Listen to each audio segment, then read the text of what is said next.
te dá um parâmetro ali, olha, estou anunciando entre R$ 5,00 e 2 centavos, né? Bom, eu quero colocar R$ 1,00. E na rede de conteúdo, que é que você, nos coligados do Google, é você entrar num outro site e ter um bannerzinho, um linkzinho da sua loja ou do seu serviço também aparecendo. Ah, bom, ali eu vou pagar 25 centavos.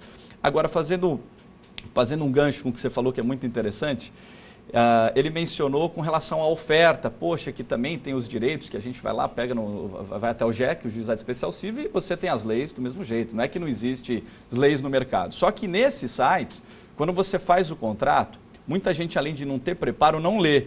Eles deixam bem claro, olha, nós não nos responsabilizamos pela oferta publicada. Então, quer dizer, quando um empresário virtual coloca um produto ali, né, vende uma televisão por R$ 1.000, e no site dele, por exemplo, tiver por 800, e o consumidor questionar isso, ele não tem como alegar, ah, não, mas foi um erro do Google. Esses sites de busca, eles têm uma proteção jurídica muito boa. Eles deixam isso claro, eles não se responsabilizam por essa terceirização. Eles, na verdade, só são a ponta final. Olha, eu estou anunciando. Se o preço dele vai estar assim no site, se vai ter o produto, se não vai ter, vocês resolvam com ele, eu quero é receber. Não tem responsabilidade solidária, porque, na verdade, o consumidor ele está acessando o site de busca e o site de busca está dando a informação para ele.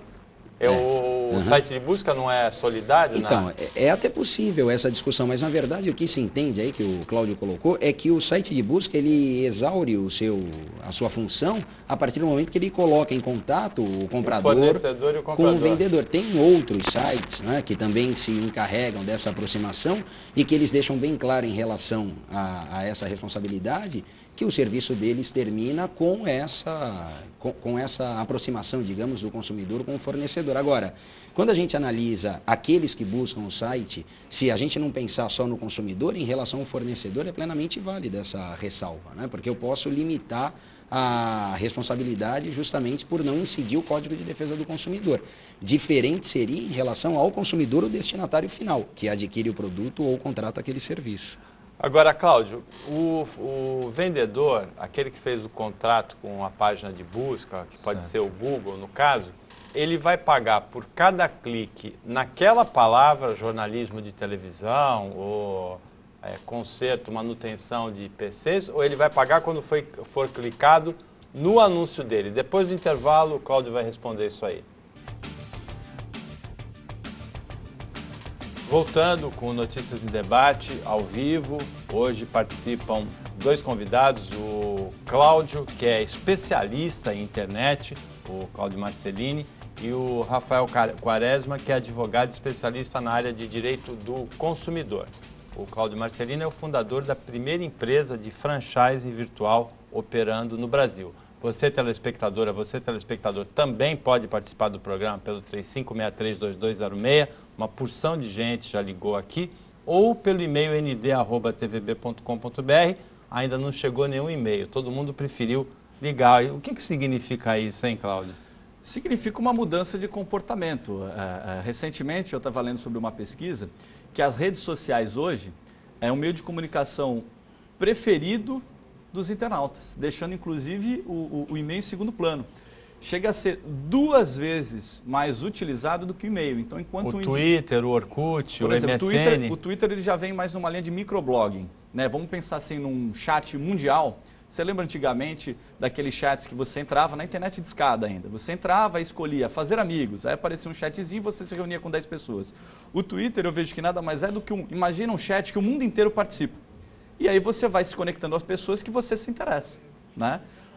Hoje as redes sociais, Facebook, Orkut, o próprio Twitter e tantas outras, são o preferido da comunicação entre os internautas. Enquanto os internautas gastam 100, 110 minutos acessando seus e-mails por mês, eles gastam 200 minutos acessando as redes sociais. E o Brasil é o campeão absoluto, chegou a ter 7 pontos à frente da Itália agora em março, na questão de acesso a redes sociais. 86% dos internautas brasileiros acessaram algum site com conteúdo de rede social. Hoje essa notícia, inclusive, está nos jornais, né? Uma pesquisa desse tipo. A pergunta de antes do intervalo, Cláudio, é relativa ao que o anunciante paga. Ele paga cada vez que o grupo de palavras que ele selecionou para ele aparecer ali é clicado por algum internauta ou ele paga só quando o Google apresenta a lista e o internauta clica no anúncio dele? Veja, Paulo, Porque, na verdade, o internauta nem sabe que aquilo é um anúncio, né? A maioria ainda não sabe, né? Você, quando fala em links patrocinados, ou seja, você pagou para aparecer, quanto mais destacado for o seu anúncio, naturalmente você vai ser cobrado mais, né? Quando você é apenas visualizado, dependendo do conteúdo e da forma que foi posicionado, você pode ser cobrado. O que é certo é, clicou, pagou, sempre. Não existe uma opção onde você ser destacado num link patrocinado e ser de maneira gratuita. Você pode otimizar sua busca para ficar entre os 5 primeiros, assim, o quarto, o quinto, desde que os 5 primeiros não estejam pagando. Se você tiver os 5 primeiros pagando, você pode entrar em sexto. Isso pode acontecer? Pode. Agora, para ser patrocinado, ou pagando, ou só se for amigo de um dos fundadores do Google, acredito eu, né? Agora, conta pra gente, tem gente que viciou em internet, você estava falando do consumidor brasileiro, do internauta brasileiro, né? Porque a semana passada, um médico no programa de rádio disse que ele está impressionado com o número de pessoas no consultório que vão com um problema chamado espasmo, que é de ficar muito tempo com foco no computador ou em outras coisas que exijam foco, uma tela de televisão, mas é de computador principalmente, ele falou. É como se fosse uma espécie de cãibra dos músculos que produzem o foco do olho, de tanto tempo que as pessoas ficam na frente do computador. Você sabe que isso é fato verídico.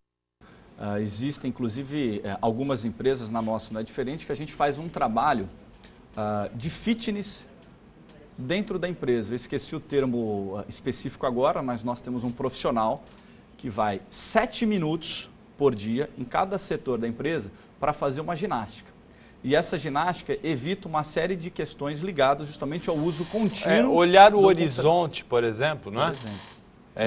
Exercício para os dedos também, para o braço? Isso, é uma ginástica assim que realmente reduziu bastante o índice de falta do profissional que trabalha nessa área, porque querendo ou não, uma coisa é você ter um trabalho onde você se movimenta o tempo todo.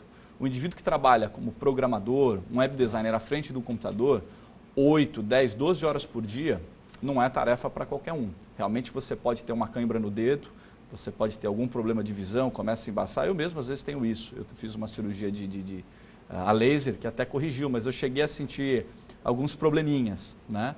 Mas isso realmente é um fato verídico que a gente conseguiu reduzir, não só a nossa empresa, como tantas outras, com essa ginástica que é empregada. O telespectador Genésio de Guarujá, ele reclama que o marketing ainda está muito frágil em relação à segurança entre o comprador e o vendedor. Na verdade, isso que a gente estava discutindo com o Quaresma é fato, porque o consumidor hoje, ele vê um anúncio num buscador. E o buscador, ele se isenta da responsabilidade naquilo que ele está demonstrando. Ele passa o abacaxi diretamente para o lojista final. Então, no caso de uma reclamação, o Genésio vai ter dificuldade se ele for buscar o anunciante, o buscador, né? Na verdade, o que ele está dizendo é que ele queria uma solidariedade maior entre o vendedor, o consumidor e o portal que está divulgando aquele anúncio para que todos fossem responsáveis por aquela etapa do serviço. O Rafael diz que o Google fica isento, sites do tipo do Google. Agora, o Mercado Livre é diferente do Google? Então, há um questionamento muito grande em relação a isso, né? Há ações judiciais que tentam impingir essa solidariedade entre o anunciante, ou o próprio Mercado Livre, também com quem faz a venda efetiva do produto. O sonho de qualquer consumidor lesado é processar o site de busca poderoso, né? Claro, porque às vezes contra o comerciante ele será insolvente, enfim, ele não terá aí como reaver o seu prejuízo. Agora, 2 aspectos só para a gente pontuar, Paulo. Primeiro, quando o Cláudio falou em relação à internet, que tem muita coisa boa na internet, enfim, na nossa área, na área jurídica, há um ponto muito interessante que é a informatização de todos os tribunais, né, do nosso país. Então nós temos hoje,